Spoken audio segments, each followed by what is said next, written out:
West Side family, on the road to recovery. And today, I was, I'm at the park trying to walk and enjoy the scenery, which is beautiful, and to walk so that way it can help towards my recovery process. So I love nature, so this is gonna enable me. This is another way to help, like therapeutic towards recovery. Um, I'm like going over a lot of things that I can help to help with my healing process. And as I process all of these, like I said, traumatic incidents that happened to me, I was even, I was having pains in my lower back, and I was thinking about what happened um, to me, why I'm having these pains in my lower back. And I recall, when I went to the hospital, I'm not going to name the hospital again, and nor the people involved, but they know who they are. And I remember when I went to the hospital, it was in December of 2021. I went to my doctor office for a regular appointment, and by going to my doctor's office for that regular appointment, I blacked out twice in his office. One in the main waiting room, and the other time was while they was running the test on me. So the doctor gave me a letter and sent me to the emergency room directly. In the process of sending me to the emergency room, he wrote the letter stating that he wanted a video EEG done.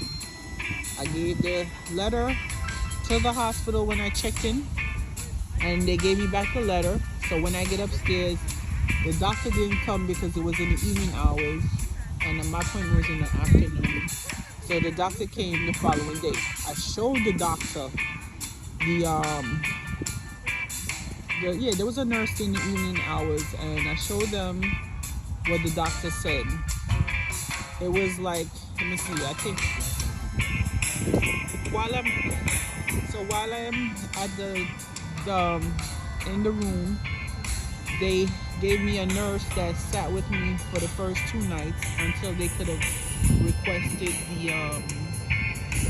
until they were able to request the video EEG.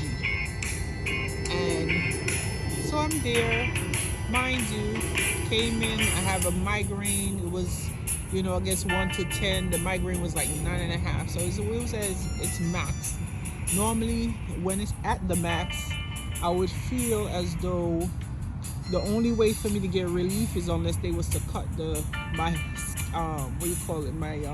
if they were able to peel my skin, so the pressure on my head could just leave. So I went in there with this migraine, and I remember before I left my house, I took 2 extra Tylenol, so it was okay.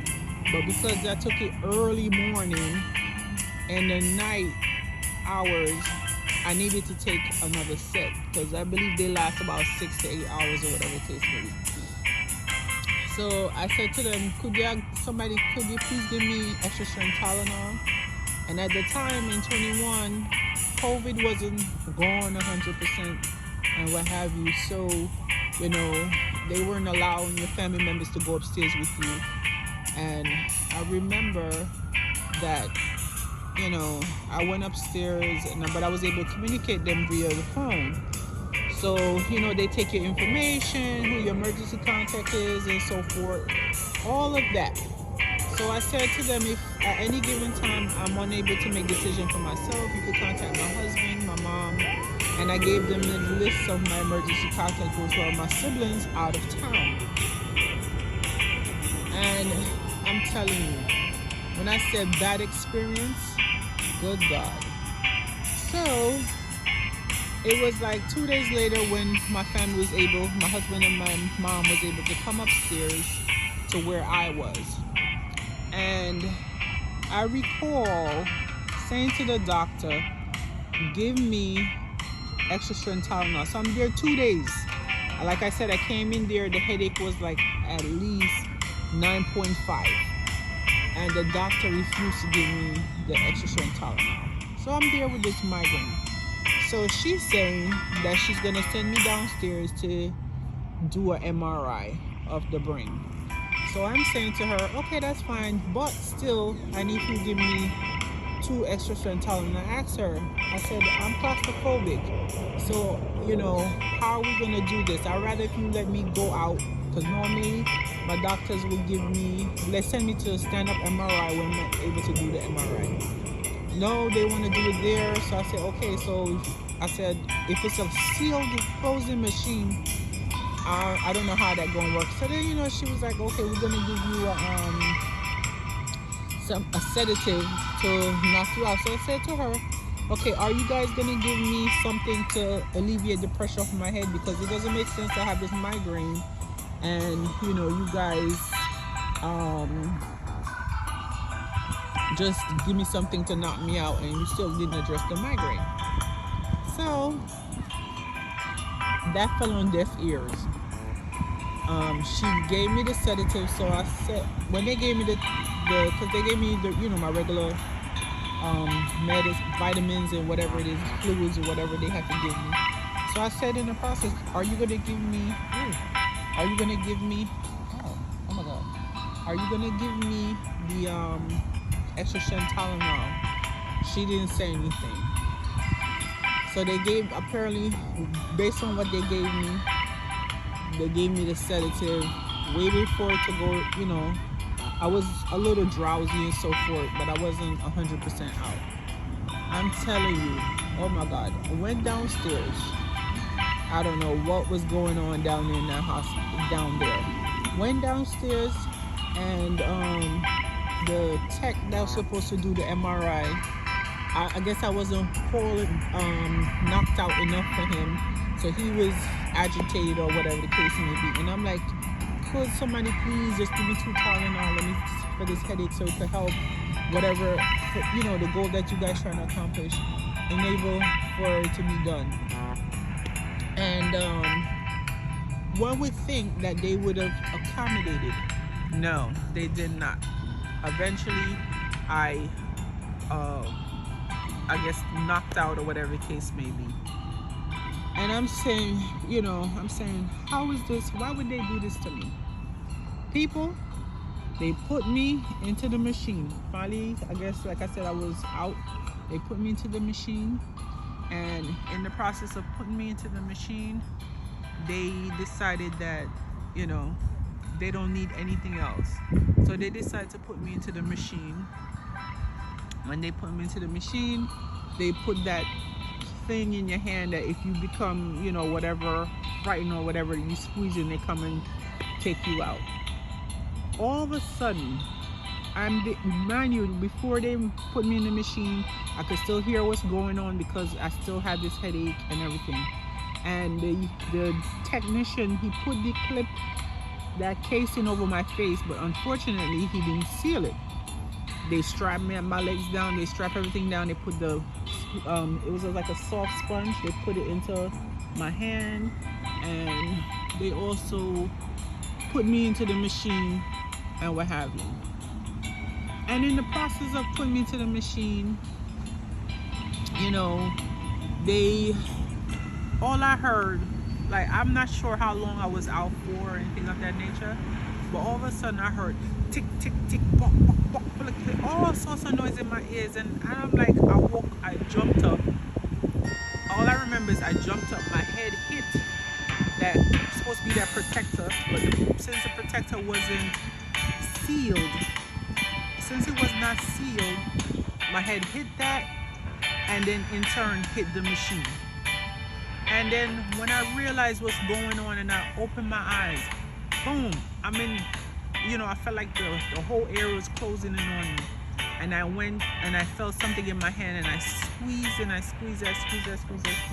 All I heard was when the tech came back and he, it took them a while. I assumed they weren't close to where the machine was. It took them a while for them to come back. And by the time by the time he got to me, I mean, it's like I would not let go. I couldn't let go of that machine until they take me out. And I'm screaming and everything of that nature. And he in turn said, well, you was almost to, why you just couldn't just just allow the process to finish. You was like halfway through. Why you just couldn't allow the process to finish? And I'm saying I had this headache. People, when I said I had this headache, I had this headache on top of whatever else nonsense they were doing. I had this bad headache. And no one was sympathetic. No one cared at the time about all of that. When, mind you, it's not like they covered my hair. I have very long hair. It's not like they covered my hair. So when he came now and so upset, and him and another guy dragged me off the machine. By the time they finished getting that rubber thing out of my hand, dragged me off the machine, boom, yanked my hair. Now I'm down there for seizure, right? Put me onto the bed. He was so upset, the tech. He was so upset. He put me on the bed and had the nerve, people. He had the nerve to push the bed with such a force against the wall. Boom! And I'm there laying down with this massive headache. And I'm saying to myself, like, my God, how ruthless can this man be? Here I am with this headache, and I tell everybody, give me extra strength Tylenol. Since while you're in the hospital, they won't give you ibuprofen. Give me the extra strength Tylenol to relieve this pressure of my head. And would they listen? No. Then on top of it, that was worse.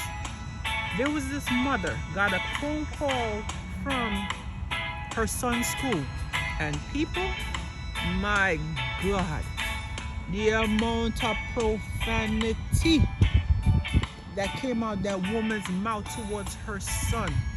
Oh my God. You see how beautiful as this tree was? By the time she finished, this tree all the leaves would have just drop off. The amount of profanity she used on that poor child, I felt it for that child, even though I was there in my own pain. I felt it. My ears, oh my God, my ears, oh my God, the amount of profanity this woman used. She classed her son, oh, if you don't effing this, and if you don't this and you don't do that, and when I get home, what I'm gonna do to you? And oh my God, the amount of profanity. Then waited and waited and waited and waited. Then I finally get back upstairs to my room. When I got back upstairs to the room, something happened to another patient there where the patient fell or whatever the case may be. And it was just chaotic and chaotic and chaotic. After that, with the video EEG, and with the first couple nights that I was there in that hospital, I was having episode after episode or what have you. But ouch. The doctor wasn't satisfied with every and anything. So, she kept on coming back. No, matter of fact, yes, the following, what was it? A little before, I was there for like a week. So I was there from the Friday, I believe it was Friday all the way till the following Friday, yeah. So, anyway, I was there for a week. And she continued. So the following morning, she came upstairs with her staff now, and she was saying that how she heard I refused. She came there with attendees who were in training to be doctors or whatever they're, they were in training. And then she said how I refused to get the MRI done. And I said to her, no, I didn't refuse to get the MRI done. When I first came here, I told you all I have migraine. The migraine is chronic. And like I said, between a scale of 1 to 10, my migraine at the time was 9.5. I said to you since I came here to give me 2 extra strength Tylenol. Every day you came in, I said, could you please give me the Tylenol? To me, I didn't want to speculate then, but I still believe that she was trying to induce the seizure on me. And it didn't work out the way she wanted to work out. So, and I said to her, I asked you, give me the extra strength Tylenol. But no, she refused to. So I said to her, how is it you didn't address? You failed to address. Mind you, I'm there. And, I said to her, and because of the circumstances, I need for you to communicate with my family. She refused to communicate with my family. She went as far as hang up the phone on my family members when they were on the phone. Since, they were unable to come to the hospital, she hung up the phone, refused to talk to my family members, hang up the phone on them. If I'm there with migraine and seizure and whatever is going on, and I said to you, this is my family, you could communicate, they'll communicate with you and tell you what is and what's not.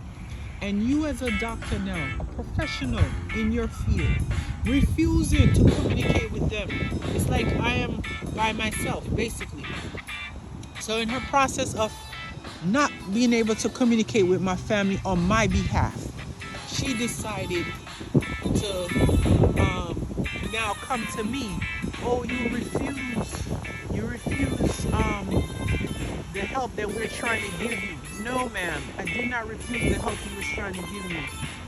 No, not at all. But you didn't address the problem at hand. And the problem at hand was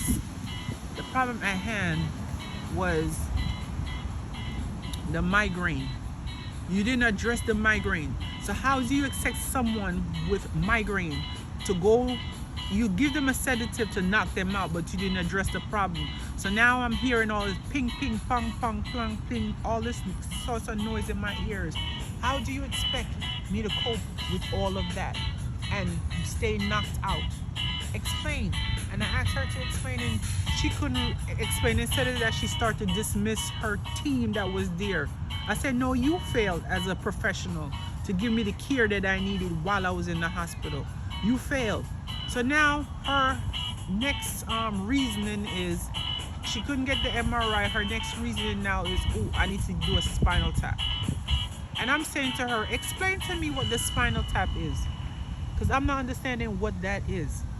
She can't explain to me what it is.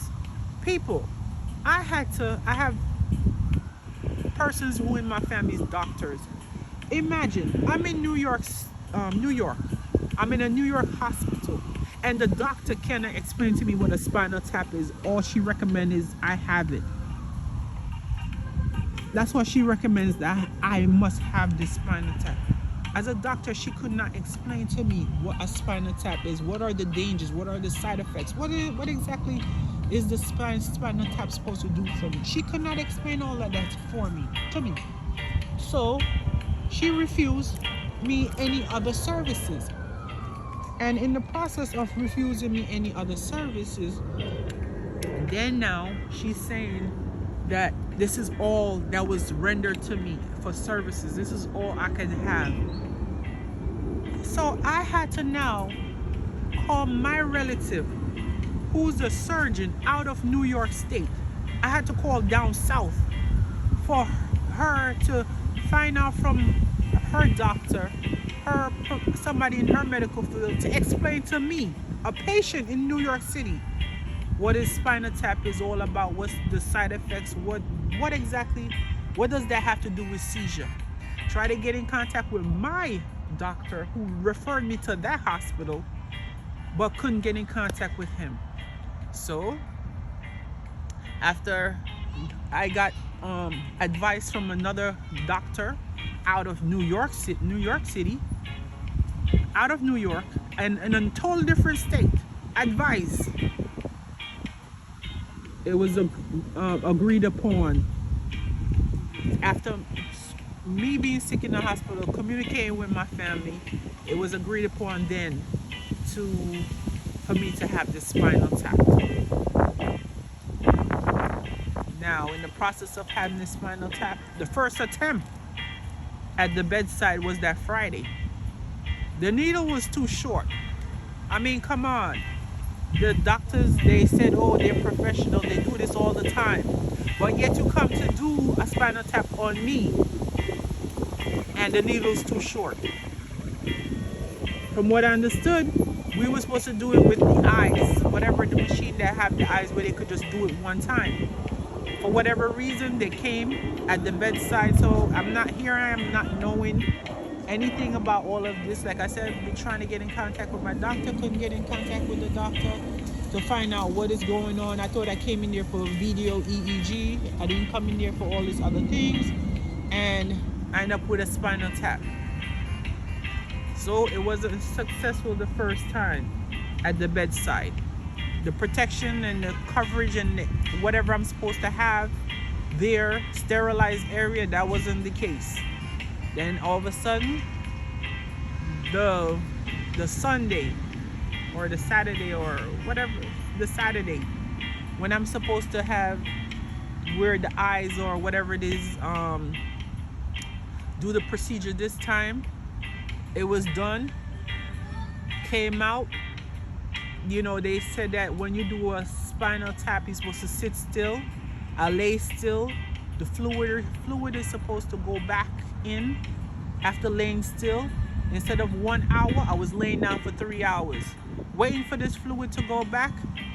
Fluid hasn't gone back. Pain, the this, the that. On top of it, doing all of this in the hospital, I had patient patient care services that's supposed to come and help and alleviate all of this problems that I was having with this doctor who was performing this procedure. But then again, she didn't perform it. She had other doctors there who performed this procedure on me, supposed to be professional at their what they're doing. And I'm saying, okay, you said everything's supposed to be an hour or whatever the case may be, but I'm not feeling. I understand it's, through my back and what have you, so it's gonna take a time. But one would think after 2021, all this pain that I'm having shouldn't be happening. No, we're in 2023, and come to find out, I have nerve damage from what was done. So then when I went back to my doctor in 2021 and explained to him what happened, he asked me, had he known she was the doctor on staff, he would have either come down near himself and asked them to reassign me to someone else, or tell me to sign myself out of the hospital. Now, knowing something of that nature and to that magnitude, why then, my question is, are those doctors able to experiment on people if they all knew that this woman is not a professional person? If they knew that all she does is experiment on people or what have you. If I went in there for a video EEG, what does she tested me for with using that? Tell me. I'm not understanding. And here I am, 2023, same lower back problem. 2023, I'm, instead of being able to go out, work, and do what I'm supposed to do, I have to be in a park trying to recover, trying to live a normal life, trying. Oh, people, as like I said, you see how beautiful this tree is? Sometimes we see the colors and don't understand the process of how the tree went from being this green color to this the changes in the seasons to this color. It's a process. And had I known that my process, and then the leaves eventually fall off to stages like this, how had I known my process would have been this I went from a video EEG to being right now. Look at me. To walk, whoa. To walk, here it is. This is me walking. I need help to walk. And you know, give your opinion, because too, I also inquired from other friends of mine, and I said, you know, because I came across another doctor who's tell me 25 years ago he had a EEG, and I mean he had a spinal tap, and he is in good condition, but he was of a different race. I don't like to apply race to situations, but when you look at certain ethnic background and so forth, what it may apply for one group does not apply for all. And I asked, especially females, quite a few females, if they ever came across and had a spinal tap. And all the females I spoke to who had it till this day, and some of them experience was years ago, and till this day some of them is in pain from it. They're in peril. You know, one young lady, she says she had to stop working for several years before she could go back out, and she said winter is the worst moments for her. Winter time is the worst moments for her. In the winter time is her worst. And I feel it, what she's talking about, because although right now we're in fall season and the leaves are falling off the tree, oh yes, I know what she's talking about. And even some summertime, it's beautiful outside, and yes, I understand what she's talking about. So trauma come in different forms and different fashion. Trauma, not a lot of people is able to recuperate from trauma. Share your thoughts and your feelings. Share your thoughts and your feelings about trauma.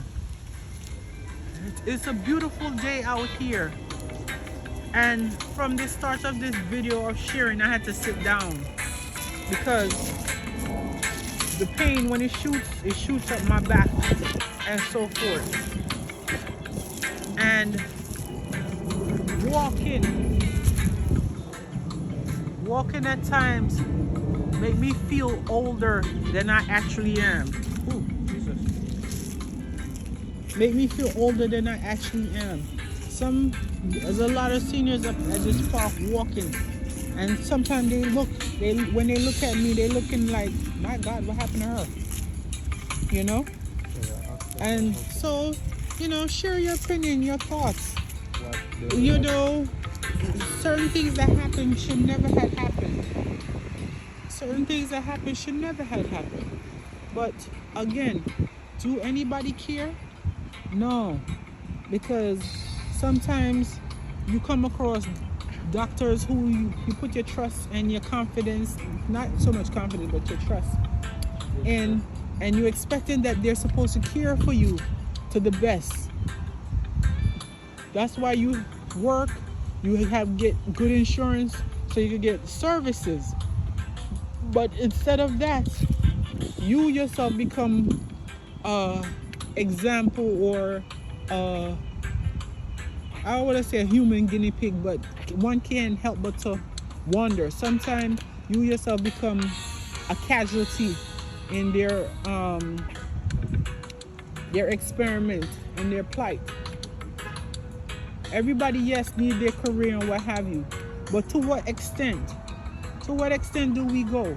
To what extent? At what cost? At what cost? Is it fair? This is not fair. I keep saying all these things. It's not fair. Why? I mean, thank God. Thank God that He spared my life. Yes. Thank God I'm able to get up and walk and enjoy.